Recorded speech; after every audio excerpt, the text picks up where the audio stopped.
Well, it's August 5th, Thursday night. We're on the freeway now, heading over to the Bay Bridge over to Oakland to pick up Terry the Tramp. He was one of the guys arrested in the Monterey rape situation, and I want to get him to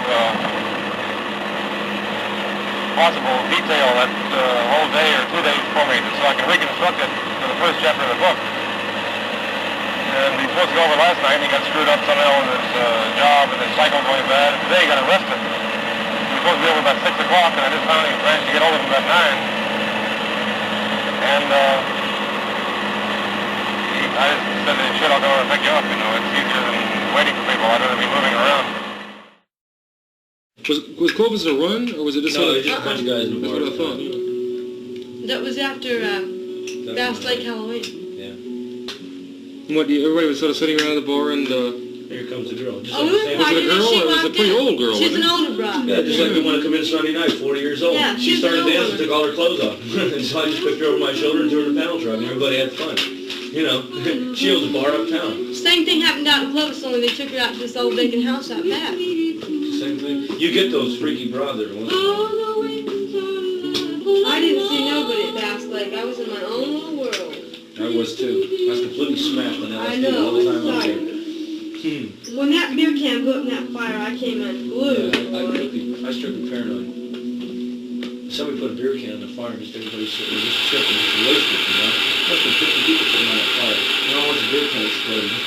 It just went booming. I mean, sparks. Hot coals went over hot coals went all over right everybody. And I'm just coming down off LSD and I'm, you know, oh, and I just freaked.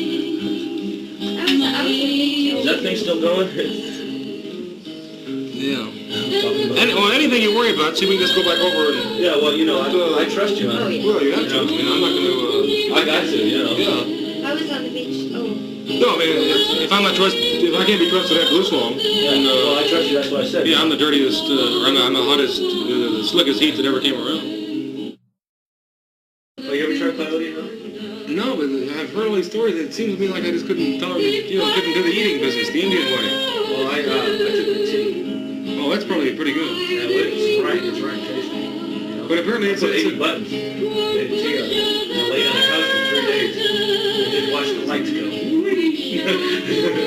I thought peyote just kind of set everybody in kind of like that. Sort of. Yeah, you're out of it. I experienced one time, I just raised right off the couch. You know, he wasn't touching the couch. And I said, my God, I'm going to die. You get flashes of it. You're up and you're down. You know, it flashes. And you get sick. It gives you sick feelings sometimes. You know? Well, hell, when the Indians do it, you're supposed to, they expect you to vomit. Yeah. You keep eating it and vomiting, eating it. A lot of people chew it and you vomit. I mean, I had the sensation of vomiting, I wanted to. I never did, Well, it's like, this guy was saying, you've been on it for, off and on it, but, mostly on it for years. They were really on it. Well, this guy was beyond, I mean, he was like in another world, and he's, 17 or 18? Well, I wouldn't want to take it all the time, I really wouldn't.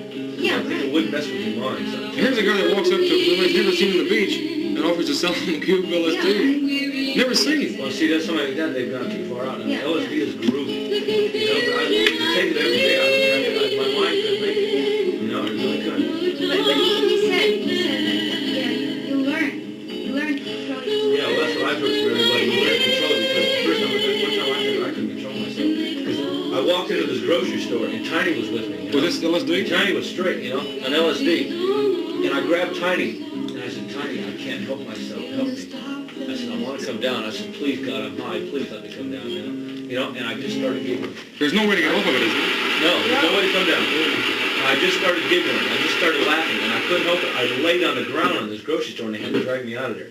And they were trying to tell the people, hey, this guy just had too much to drink, I mean, he's loaded on wine. He's never done this before, And I couldn't help myself. I knew I was doing it, but there's nothing you can do to stop it. Because you're insane. You're insane. Yeah. It's just like, you see like in television, people are going insane and the sounds you hear are unbelievable. Well, anyway, when you get a cube of that, Price, I'll buy the cube. Just come over, we'll split it. Yeah, split the cube. You don't get violent with this stuff, do you? No. I don't know what the hell I might do. I want somebody around that's pretty It's peaceful. almost impossible to get violent. You want to get as far away from violence as you possibly can. You don't get violent on it. hot grass. See, I'm a little worried that I might pick up the 44 Magnum and just go out and try to, you know. You don't get violent. All it does is it gives you a feeling of superiority. It gives you a God feeling. Well, why don't you bring over a cube where everybody, you know, you got, you know, it's safe. I want to have a cube. Yeah. And we'll just sit around here and just eat it tonight. And as long as you don't get violent, 'cause I don't know what I'll do. No, you don't get violent. I've never heard anybody get violent on it. It's a withdrawal thing. Well, that's good. That's good. We're doing a bunch of these. You might get paranoid and try to, you know, but I doubt it. Sitting in your own pad, everybody's saying you sit in your own house and you just trip. You know? I might worry until the book comes out, and then I figured there'd be a real vengeance thing going. Like, you know, Lynch knows that only the people that, you know, have a certain... If I was you, I'd move to New York, too. I want to go to some place like Brazil for a while, or Chile. You know, Brazil, it's a nutty place. I want to go to Australia, if I can think of it. Do you know any contacts to get over there?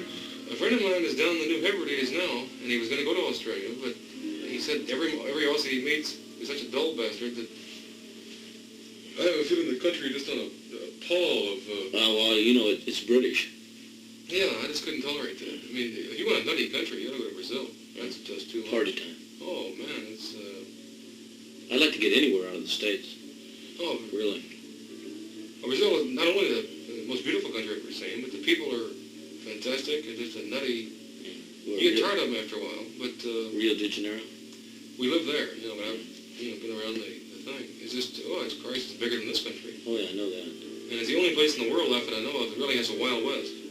Yeah. Now, you know, out in the Mato Grosso. Yeah. Out there, you know, you wear a gun on your hip. Gauchos and the whole thing, they fight with knives out there, yeah. They got something going. But that Green Mansions is a book about it. Yeah, that's... I read that book. That's a great book. That's a classic. It is. That was done, though... That book's been written a long time ago, 20 years ago. But the odd thing is, a lot of parts of hell, the Amazon jungle is the largest unexplored territory left in the world. I know it. Even That New Guinea. Oh, but New Guinea's not anywhere near as big as that. Christ, the Amazon itself is like... How would you like to be brought up like that kid was brought up, with that man in that book? Jesus, that would He was be... brought up, was fighting with a knife when he was 4. I'm putting you to a terrible inconvenience, Harry. Going over and getting me and taking me home. Oh, no, that's... Shit, I'm, I would have made it on Probably time not. tonight, but I was detained. Yeah. Should have said Due to something about... circumstances beyond his control. He says, hi, Terry, you're going to jail. Thank you. Yeah, that's just what he said, too. Where were you when they got you? San Leandro. Spoke over tonight, Terry, you're going to jail. Groovy. You know, call my bondsman. What is it? Do you have a bondsman that pays your fines, or...? Yeah, well, he takes us out. We pay the premium, you know. But, I mean, they're on call all the time. I didn't get out with the regular bondsman. I got out with the bondsman I owe $110 from that Frisco thing. We still come. And your bondsman must be making a living off you people. Well, they do make a living. Bella Strassi had $65,000 worth of bonds out. That's the guy that bailed everybody out of the clubhouse down here. Yeah. 65 grand he had out. Hanging on this one. He got us out of jail. Yeah, but that's a racket. Those guys don't risk that. You know, they're insured. Oh, they're insured. So if you jump, they don't lose anything. They don't lose any money. They got to chase you down and try and catch you. But I jumped a bail in Puerto Rico. We got in a big fight with the cops. 3 of us. We all, flipped out and we left the publisher of a newspaper holding these big bonds. Yuck. And I kept checking with him to see if he got nailed. And it didn't cost him a cent. Yeah. He'd vouch for the whole works too. You know, everything. He wasn't a premium job. He, bonds against the newspaper. Put his name on it. Yeah. That's it. Yeah. Now we keep these bondsmen in business. They try to get our business. You know, because I go to jail once a week. I went to jail last week for obscenity for a police officer. Oh, really? Yes, I just said. When I erased there, Terry was saying what he said. I just said was he was in the parking lot with a few more angels, and one of the cops kind of harassed him. And he said, "Say you guys better leave. This gentleman's a prick." Talking at the cop, and he was busted for costing $22 to get off. He made the bond, $22 for obscenity, and forfeited the bond. But that was the quote that he got busted for. You guys better leave. This gentleman is a prick. Talking about an Oakland cop.